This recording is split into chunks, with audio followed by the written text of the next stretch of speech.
Dear beautiful people, today I wanted to make a more lengthy video about the awakening process. And the reason for this is that many of you might have had some interest in some of the more modern spiritual teachings, and they have been an entry point for you. They made it possible for you to have a foot in the door, so to speak. So you might have had experiences with mindfulness. You might have had an experience of no mind where you actually were thoughtless, where any self-concept or ideas of time would cease and you find yourself in a state of, let's say, painlessness, heightened awareness, presence, being fully in the now. This is usually our entry point to spiritual experience. And many great teachers focus on that mainly because they face a certain challenge. When you address a wider audience, you want to make the spiritual experience as accessible to as many beings as possible. In order to do this, you will focus on easy techniques that are quickly to be learned and give you access to an experience beyond what you would perceive as physical reality, so you know yourself beyond the identity, the person, or the ego. These are synonyms to me. They are interchangeable. Now, once you had those kind of experience, intuition may arise in you. Suddenly there is a heightened awareness. You experience less resistance to your life experiences, so as such you act from deeper intelligence, and you probably might have experienced that there are less confrontations in your life, that you often find appropriate ways of approaching a situation without having to be violent, that there is an emergence of a deeper creativity within you. But for many, this is still something that remains quite mysterious. So there is a deeper evolutionary drive to further spiritual realization. While mindfulness and, for example, simple breathing meditations, mindful walking, and these kind of things give you access to a deeper state of awareness, and with further practice to the no mind state, there are still, in a sense, many other, let's say, steps to take, in a sense, to build on the foundation that you've just created. Now, created is probably not a very fitting word, because the no mind is there. But let's say you have realized the no mind, and let's say you have developed the ability to make this a continuous experience in your life, that you stay in the no mind or remain mindfulness most of the time. Now, when that is the case, we can start applying more complex meditation techniques that even give deeper access to other mystical experiences. So let's say you had your foot in the first door, you walked through, you experienced the no mind, but then suddenly many other doors open. And this is where a lot of the mainstream spiritual teachers, in a sense, have not much material out there. Now, again, the reason for this is because they do know that transformation is something that we now need to do on a global scale, because if humans continue to act the way they act on this planet, the planet is in danger. So as such, it is not a luxury anymore to become spiritually awakened. It is a necessity, because only if we go beyond our ego, beyond our illusionary sense of separation, we start caring about our environment, and as such live in a way that is appropriate, in harmony with our natural environment. So, of course, they try to give access to these techniques for as many as possible. But once you've reached that stage, there is still a lot of questions to be had. So, for many then, other mystical experiences enter. So I want to speak to you about this in detail, because this is an important process. Now, for most, the next thing that might occur, again, the things that I'm going to speak about, they might not necessarily happen to you in this order, but a lot of these phenomena you will face at a certain point in your experience.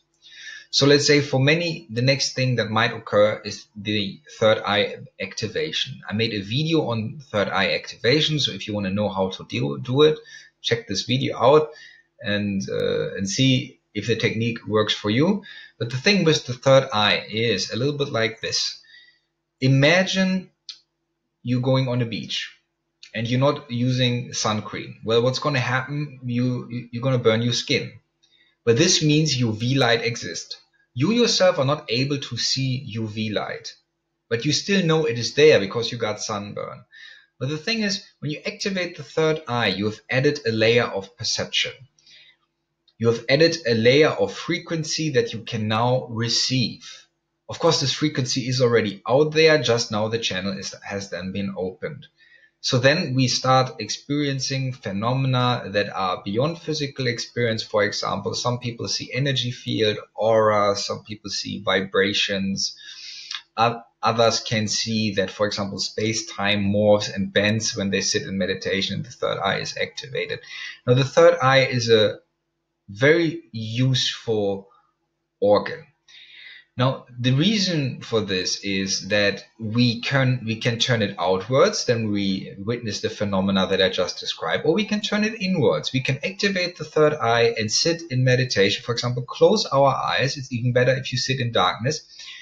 And then we can start scanning the body for pains, for energies that are trapped.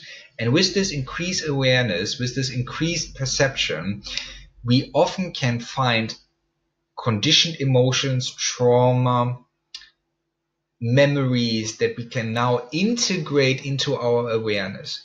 The reason why we want to do this, because anything that we are aware of cannot unconsciously influence us. Now, when it comes to that, I strongly recommend the works of the great psychologist Carl Gustav Jung, who has done tremendous work on describing how to access the unconscious through dream analysis, for example, through daydreaming and so on and so forth. Now, of course, at a certain point, we do not need to rely on dream analysis because, for example, in meditation, you will be able to dream while you're awake. That means you can access the deeper level of psyche and find your deeper motivations and drives and come into communication with them, which is very important because everything that you integrate into your awareness cannot influence you without you knowing. Many people create suffering because there are forces within them that they are unaware of, and they act them out and they feel helpless towards that experience. But in truth, they are not. If they would know where to look, those experiences would not trap them. So as such, when we activate the third eye, we can start increasing shadow work on a deeper level. And that means finding the parts of you that you have neglected, finding the parts of you that your ego is in resistance to, and integrating them into your awareness. This is of tremendous importance because it will benefit you, it will benefit the beings around you. Everything that you're aware of cannot create unnecessary suffering. Now, when you start finding those memories, sometimes they might be outright holographic, that you suddenly see those memories, relive those emotions.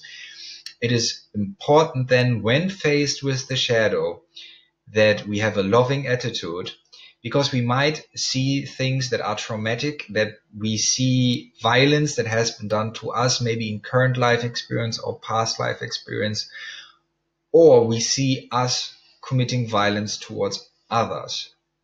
To witness this is of tremendous importance because once we know, for example, by accessing past life memory and reliving those emotions, that we have done things that our current ego or personality cannot relate with anymore, but, for example, were violent, then we come to an understanding that this older version of us that experienced this and created this memory was unconscious. Now, unconsciousness is something that is a natural part of our evolution. When we get born into the physical experience, we are inexperienced with it, we are ignorant with it, and we forget who we are, we have amnesia. And if you have ever seen an Alzheimer patient who lost his way and you try to bring them back home. They are utterly confused and afraid.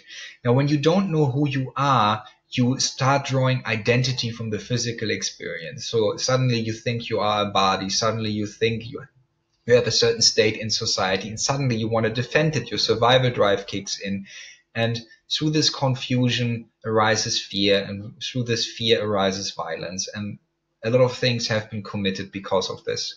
Once you understand it, you start reintegrating the shadow. This is your chance to develop a deep level of compassion for all those beings out there who are still stuck in unconscious patterns and create suffering for themselves and others, because you have been there and you know this then as a fact. So once we do this shadow work and start integrating these energies back into the general energy flow of the system, we increase in frequency, we increase in vibration. Now, with increase in energy and increase in vibration, higher abilities become available. If I say higher abilities, maybe if there is ego within you, would say, oh yeah, I want higher abilities. I want to be higher than others. I want to be superior than others. I want to have a secret that others do not have. This is not helpful. This is a trap. Please do not listen to that voice within you. Yeah, always remember mindfulness. No mind is your foundation. When you start playing with more intense energies and start using advanced meditation techniques, this is very important to stay grounded, to go back to the basics, especially when it is emotionally intense. Because when you work on more complex energies and more intense energies, your ego is tempted again. Before, you might have experienced mindfulness, no mind, you could detach yourself from the ego. With the mystical experience, your ego is tempted again to try to draw identity from those experiences. Mind you, the ego, let's say my definition of ego, there are many definitions of ego out there, but my definition of ego would be drawing identity from experience.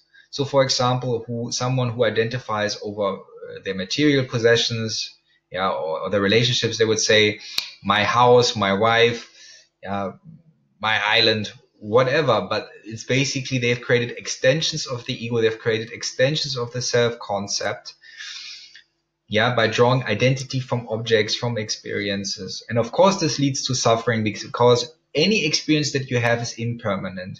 So any experience that is impermanent cannot be you. So these self-concepts are creating suffering. They're not useful.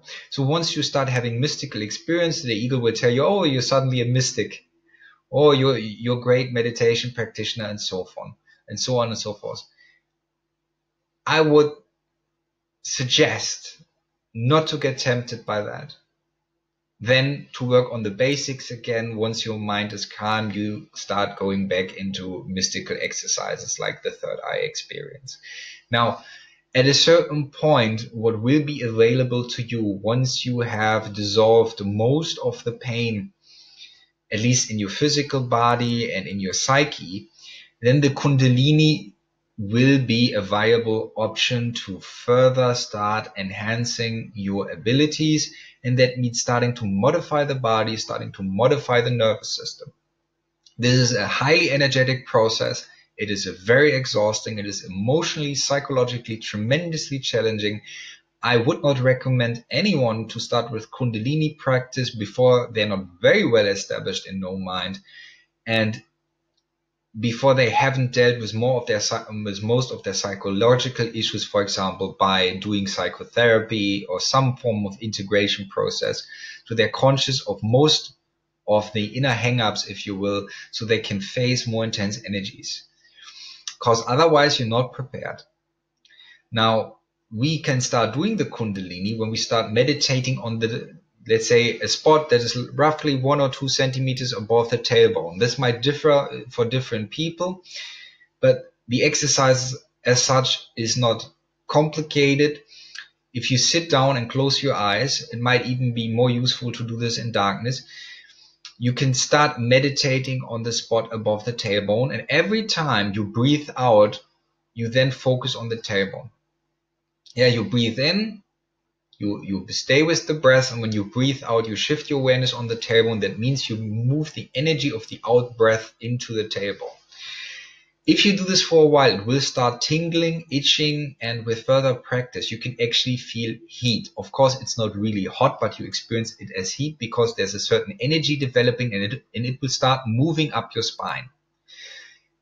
Now, if you consider your spine as a form of antenna, let's say the tailbone where the Kundalini resides would be negatively polarized, and the top of your head where the crown chakra resides would be positively polarized. And we're trying to link those energy centers. Now, in order to do this, the Kundalini needs to move up your spine. But it's important to do this slowly, and first you can do this through a form of visualization. When you close your eyes, you have the third eye activated, then you start meditating on the Kundalini. You can imagine light or energy moving up the spine, maybe white light, maybe golden light, whatever is easier. Imagine this moving up the spine slowly, and at a certain point you will be able to feel it, so it becomes an actual phenomena that you can verify for yourself, that is not an hallucination but something that is directly experienceable.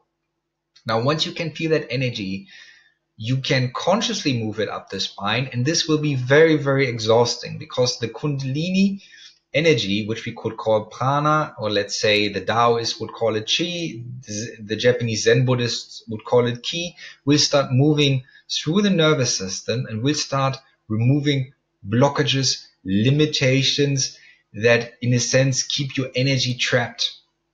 So it will literally start burning through those blockages. Now, when that happens, whatever the blockages are, you will become conscious of them. And these are deeper layers of often painful conditioning and experiences that are very deeply rooted. But with the Kundalini, it will in a sense make this deeper layer of the shadow accessible to you because it's literally shedding light on it. So when you become aware of that, you will experience very intense emotions. Yeah, you will feel like you are being thrown into chaos. But this is necessary because this is an adjustment period where you learn to recalibrate your system, to let the deeper self, that is you, to let it deeper into this space-time reality so it can fully express itself. But for that, it is important to modify the physical vessel. And the Kundalini does this for you. During this time, it's very important that you are in an environment that is calm, that you do not deal with people who try to draw you into, let's say, worldly experience, that try to draw you into something that causes anxiety for you. It's very important to set up boundaries, to retreat into solitude, to be in a calm environment so you can go through this process safely. It's a little bit like a pregnancy. You want to deliver the baby safely. So as such, you pick the best hospital. And in that case, it's of course an environment that you feel safe. Going into nature for meditation, staying away from people who are anxious, who are very stuck in ego and unconscious behavior is probably advisable during this period.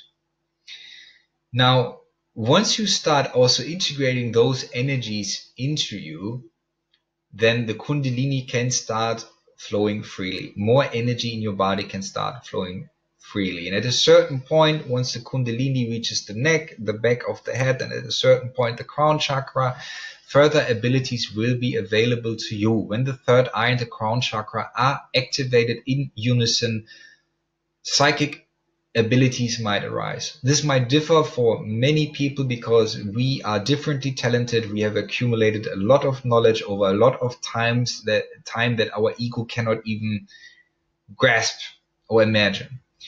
But in order to access those abilities, the Kundalini process is as such necessary.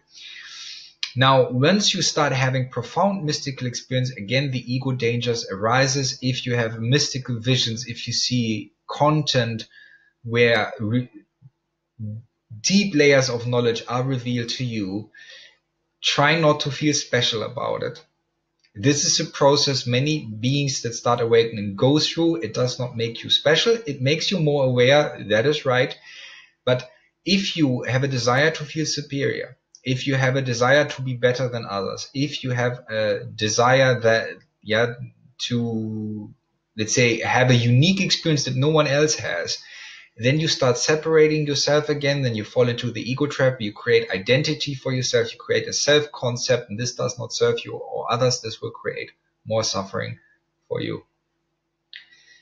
Now, as an example, if you go into nature, if you see a flower that is open and a flower that just begins to open, you do not judge the flower that is just beginning to open. It is just at a earlier stage of its development, but it's still the same flower. It has the potential of flower within itself.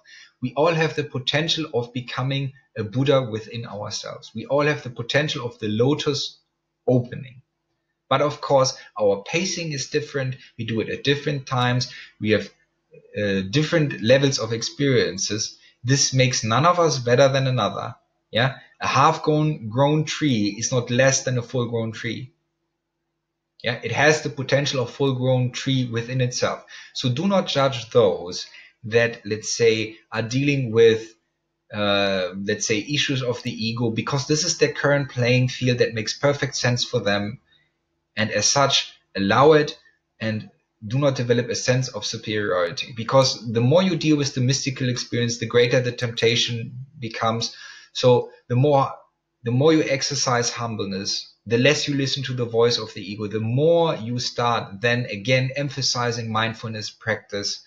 So you root yourself in being, the more it will benefit you and the others around you. Then you can be of assistance to mankind with your abilities instead of creating further suffering. Any ability that pushes you into unconsciousness and this you cannot safely use yet is not worth using. Stay aware of that. Be kind, be loving, be compassionate, be well. Now, if you have questions, please put them in the comments below. Maybe I answer you in writing. Maybe I answer you via a video if the question would actually, let's say, would be better answered in a video format. Contemplate about what I just tell you. Be open, be curious, but be mindful. Thank you for listening. Take care.